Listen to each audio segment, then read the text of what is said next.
Look at this. My son is just ruining all my stuff. He puts his hands on my stuff, but he's going to be the next Don Bradman, so I guess I better be nice to him. So we're going to talk about West Indies A team versus Nepal's I don't know what team this was because Nepal looked and their roster was different. I mean, at least they took some chances. They tried a completely new roster from my vantage point. You guys might know better than me, but it looked completely different than anything in the Premier Cup. It looked completely different from anything that we saw in the last two games against West Indies A team.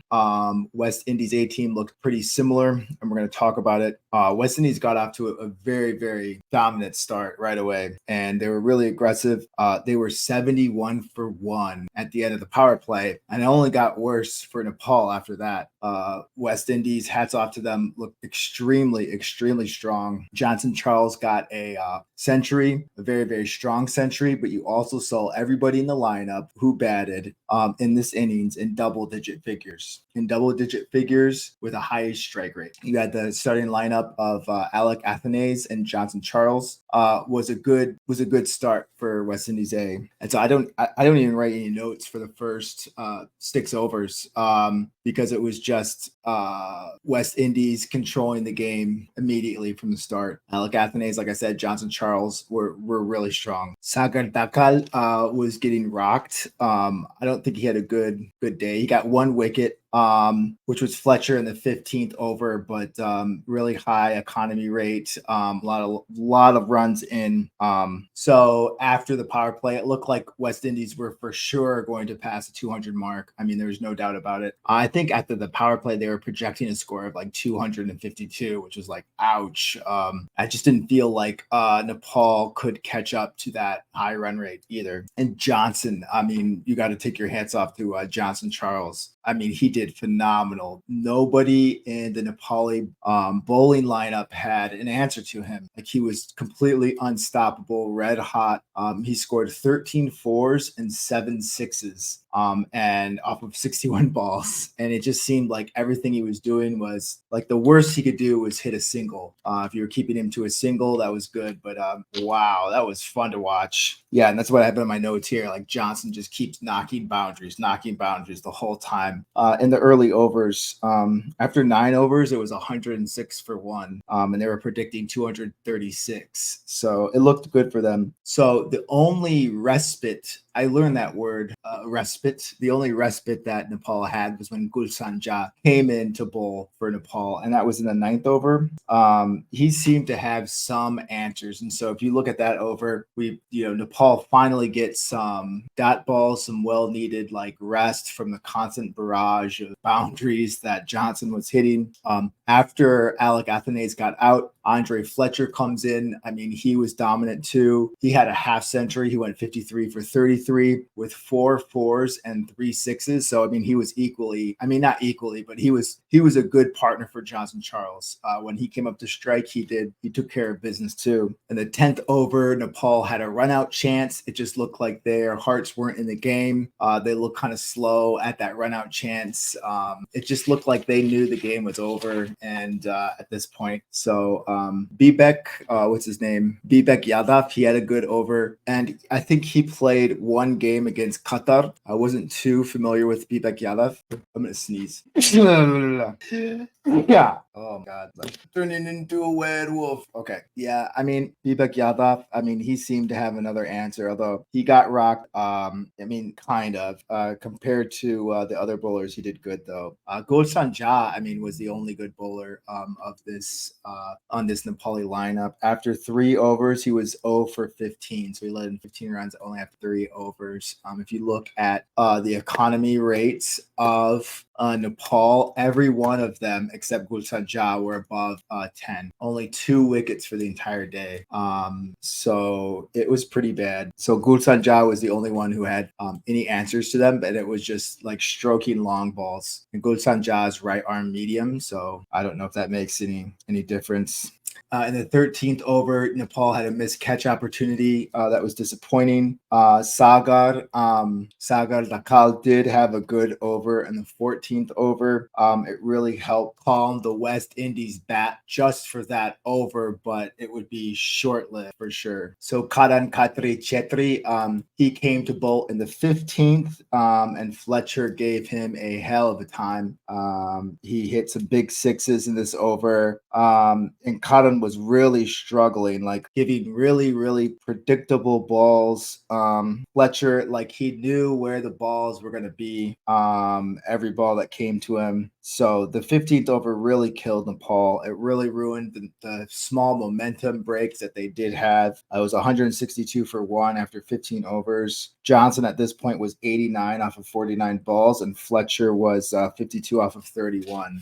So I mean, really good numbers. And you'll see Andre Fletcher's replacement they'll do equally well. Johnson Charles just had some pretty risky shots throughout the whole innings, but he was successful in the 16th. He was really hot in this over. They finally got Fletcher out, but like damage done. It's like, yeah, you get him out, but it's like, they're already at almost 200. They're already in a really, really strong place to win.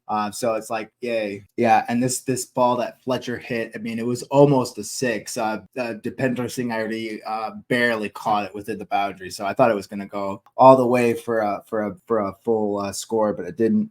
So Fabian Allen came to bat. He was really good, and it was short, but like you need these kind of bats in T20 cricket. So it was short and sweet, 19 off of 9 balls. So I mean, what more can you ask for in that small position? So after 17 overs for West Indies, it was 173 for 2. Johnson finally got his century in the 17th over in a hustle run play. It was bad fielding from Nepal, and they just hustled and got 2 in this over, and it just signified the game to me, like how West Indies really wanted to score every single run. So I mean, that was beautiful to see Johnson Charles get the 100 on a hustle play like that, because he hustled the whole game. Fabian Allen got hot in the 18th over, blasted a huge 6. And so it seems like, they just kept getting hot and hot. Fabian Allen was really swinging for the fences, and that caught him. But I mean, again, damage done, 19 off of 9 balls. So what more could you ask? And his replacement, Kemo Paul, he went 13 for 7. So it's like, just another person basically keeping up with that rate. It's really, really good. I really liked the West Indies aggressive style here. It was fun to watch. It was fun to watch the batting. Really aggressive not base running, but running, partnership running. 204 for 3 after that out, the final out for them. Yeah, so when Kemo Paul steps up at strike, he immediately gets a boundary, and then Johnson gets a big 6. And so West Indies ended this ordeal 227 for 3 outs. So we're going to talk about Nepal's batting, and there was a lot to be desired. Sorry, I'm looking at my notes here because I did these notes at work. Usually I do them on a computer, and they're easier to read. These are like really hard. It's like chicken scratch here. So we had a brand new opening lineup for Nepal. I was like hopeful, and they sucked. It was Lokesh Baum and Binod Bhandari. Binod Bhandari, wasn't familiar with him. He played in the Ireland A series. So I mean, this opening lineup didn't do bad. Lokesh Baum didn't do. I mean, they did do bad, and Lokesh Baum was still also in the Ireland A series. I mean, if you're talking about 50 over cricket, then it was bad because they didn't last long enough. They got out after only 28 runs. If you talk about T20 cricket, the rate was too slow. So either way, it's bad. It wasn't terrible. I mean, Lokesh Baum went 28 off of 29 balls. Binod Bhandari went 29 off of 15 balls. So it's not the worst in the world, but you want more from your openers. You want more stability, and it just wasn't there. And they got bowled out in, predictable ways. It only got worse from there too. I mean, if I would have knowing now, like how they did, like it only got worse for Nepal. I'll put it that way. So let's go over it. It started looking a little bit promising for Nepal during the third over. And I noticed the wicket keeper and another bowler were wearing a mask. And the wicket keeper kind of got hurt in the third over. I'm not sure who that was. But dude, like, I'm not saying anything about the mask, but that seems like really tough to play a sport when you're wearing a mask like that. Jeez. The fourth over was great for West Indies. Bandari was easily caught out. And who was that? Gudakesh Motier. I mean, he looked so good in the 15th over. At the end of 5, was looking really good. And at the end of the power play for Nepal, they only had 45 runs and 1 wicket. So pretty dismal in comparison. At the start of the 5th over, Lokesh was only 7 for 14, which was terrible. Anish Shal came up to bat too. Got a big time 6 to start. So that was good. But Fabian Allen got 3 consecutive dot balls in a row. And that was the problem.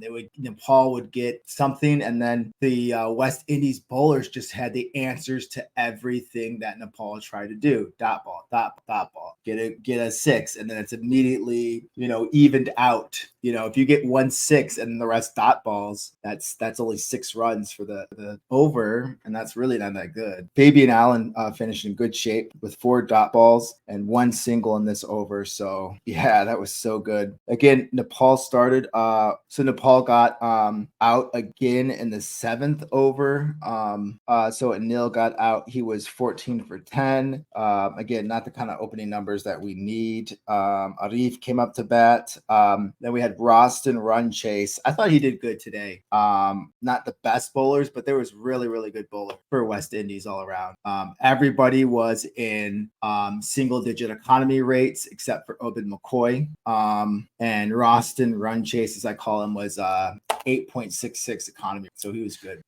So it looked, when Roston run chase came up in the 8th, it looked like Lokesh was finally going to get some offense. At this point, it was like, okay, finally, Paul's going to get moving. And there was just a really good fielding effort on West Indies side to stop that. The start of the 9th over, the Paul's run rate was at 8.38, and they needed a 13.42 to catch up. And so it didn't look good, but it wasn't completely lost for Nepal at this time. But it looked tough. Arif got out in the 9th. He was 3-5. That was hugely disappointing. Arif Sheikh, or 3 for 6, I should say. And it was pretty clear after the 10th over that Nepal were going to lose.